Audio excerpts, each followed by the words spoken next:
Shalom Sobat STI, kembali lagi dalam acara Ragi.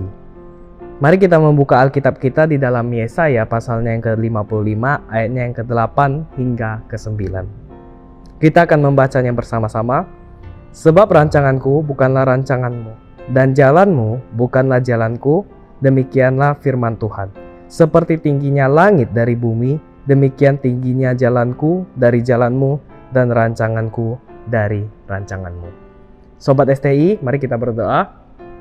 Tuhan, kami bersyukur pada pagi hari ini kami boleh diberikan nafas kehidupan, dan pada pagi hari ini ya Tuhan kami boleh merenungkan firman-Mu. Kiranya Engkau boleh memberikan kami hikmat ya Tuhan, agar kami merendahkan hati dan diri kami ya Tuhan terhadap rancangan yang telah Engkau rancangkan dalam kehidupan kami Tuhan. Kami siap menerima firman-Mu ya Tuhan, hanya dalam nama Tuhan Yesus kami telah berdoa. Amin. Sobat STI, yang menarik di dalam ayat ini adalah berisi sebuah lapisan-lapisan, di mana lapisan pertama dan terakhir itu adalah sebuah rancangan. Jadi Tuhan memulai dengan rancanganku, bukanlah rancanganmu, diakhiri dengan rancanganku dari rancanganmu. Kemudian di lapisan yang lebih dalam lagi adalah jalanmu, bukanlah jalanku. Ya, di lapisan yang sebelum terakhir, demikianlah tingginya jalanku dari jalanmu.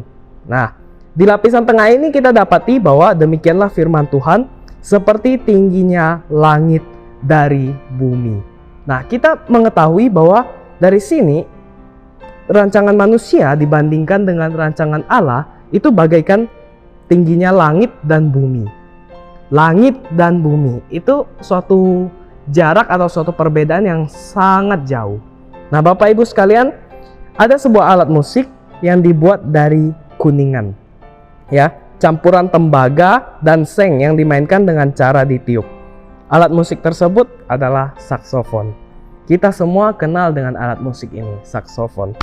Nah, namun apakah Sobat STI tahu kisah di balik pembuatan saksofon ini? Saksofon ini dibuat di kota Belgia oleh seorang yang bernama Adolphe Sax. Nah, cita-cita Adolphe Sax atau yang biasa disebut oleh Sax atau yang biasa disebut Sax ini mempunyai sebuah cita-cita. Ia akan membuat sebuah alat tiup yang lebih kuat daripada yang sudah ada atau yang sudah pernah ditemukan, sehingga ia mengembangkan klarinet dan berbagai alat musik tiup. Nah, pada tahun 1846 Sax mendapat hak patennya yang berlaku hingga 1866. Tentu saja hak paten yang berjangka ini menyebabkan saingannya menyempurnakan saksofon dan mencoba merebut hak paten dari Sax. Nah, pada tahun 1877 Sax diizinkan mengalami kebangkrutan. Bapak Ibu sekalian, sebelum mencapai kesuksesan atau sebelum mencapai hak paten yang diberikan, Sax ini sudah pernah mengalami berbagai macam kesialan sejak dia kecil. Jika ditelusuri, Sax memang sudah beberapa kali mengalami kejadian yang membuatnya hampir tewas. Ia pernah jatuh dari ketinggian lantai 3, ia pernah meminum cairan sulfat yang sangat membahayakan bagi tubuhnya, dan ia pernah menelan peniti namun ia tidak mati. Terus ia pernah membakar dirinya sendiri karena ledakan dari sebuah mesiu. Dan ia terjatuh ke panci penggorengan panas, namun masih juga selamat. Terus ia juga pernah tertimpa batu besar yang membuatnya jatuh ke sungai dan hampir membuatnya mati tenggelam. Bahkan ibunya sendiri pernah mengatakan bahwa ia adalah anak yang dikutuki kemalangan. Ia tidak akan bisa bertahan hidup. Sementara tetangganya memanggilnya dengan sebutan Sax kecil setan. Nah, harapan Sax di masa kebangkrutannya itu ia khawatir bahwa saksofon yang ia temukan tidak akan pernah diketahui oleh dunia. Adolphe Sax pun meninggal pada tanggal 7 Februari 1894. Ia pun meninggal karena sakit kanker. Sakitnya itu kanker bibir, tanpa uang sepeser pun dan tanpa pernah mengetahui bahwa alat musik yang ia temukan telah menjadi alat musik yang terkenal sekarang ini.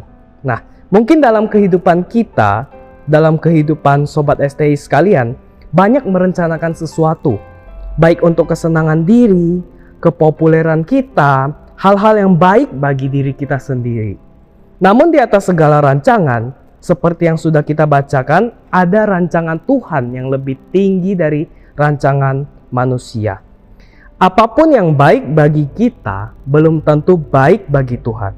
Tetapi apapun yang baik menurut Tuhan itu sudah pasti baik bagi Sobat STI sekalian. Kita perlu menundukkan diri kita kepada rancangan Tuhan yang lebih bijaksana dan lebih maha tahu daripada kita. Jadi apapun yang kita rencanakan hari ini, gumulkan itu, apakah itu sesuatu rancangan yang sesuai dengan kehendak Tuhan atau tidak. Apakah rancangan itu untuk kepentingan kita atau untuk kemuliaan Tuhan. Mari kita semua mulai menggumulkan itu, dan mulai saat ini marilah kita hidup searah dengan Tuhan.